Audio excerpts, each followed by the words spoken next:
آج کی تاریخ یعنی 10 جنوری اردو کے اس مشہور و معروف شاعر کی یوم پیدائش سے منسوب ہے جن کی شاعری میں اقبال کا لب و لہجہ اور مزاج کی خودداری نظر آتی ہے۔ جی ہاں، ہم بات کر رہے ہیں اردو شاعری کے اس نامور شاعر کی جنہیں حفیظ میرٹھی کے نام سے جانا جاتا ہے۔ اس خاص موقع پر پیش ہے میرٹھ سے تنزیل انصار کی یہ خاص رپورٹ۔ باد رہیں گے ویران شاداب۔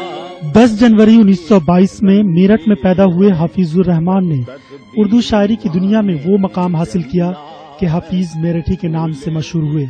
انقلابی طبیعت رکھنے والے حفیظ میرٹھی کی شاعری میں ان کے مزاج کی عکاسی تھی۔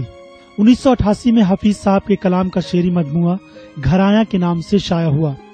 اس سے قبل 1970 میں شعر و شعور کے عنوان سے غزلوں کی ایک کتاب منظر عام پر آ چکی تھی۔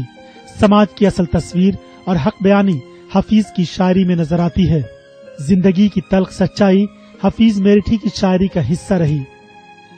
یہ کہا جائے کہ اقبال کے بعد اقبال کا لب و لہجہ اگر کہیں ملتا ہے، اس کی جھلک ملتی ہے تو وہ حفیظ میرٹھی کی ملتی ہے۔ جس طرح سے ملک و ملت یا قوم کے لیے، قوم کو بیدار کرنے کے لیے اقبال نے اپنی شاعری کی تھی، تقریباً اس کی وہی جھلک جو ہے آپ کو حفیظ میرٹھی کے نظر آتی ہے۔ سچائی اور سادگی حفیظ صاحب کی سب سے بڑی خوبی تھی۔ اپنی حق بیانی اور اپنے کلام کے ذریعے لوگوں میں ظلم کے خلاف کھڑے ہونے والے جذبہ پیدا کرنے والے حفیظ میرٹھی کو ایمرجنسی کے دوران کئی مرتبہ جیل جانا پڑا۔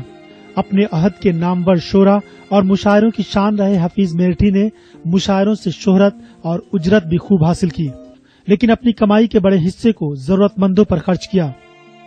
جن منزلوں سے میرٹھ گزرا ہے وہ ان کے ہاں اکثر شاعری میں مل جاتی ہیں، جیسے حصار جبر میں زندہ بدن جلائے گئے، کسی نے دم نہیں مارا مگر دھواں بولا۔ یہ اس عہد کی عکاسی کرنے والی شاعری ہے۔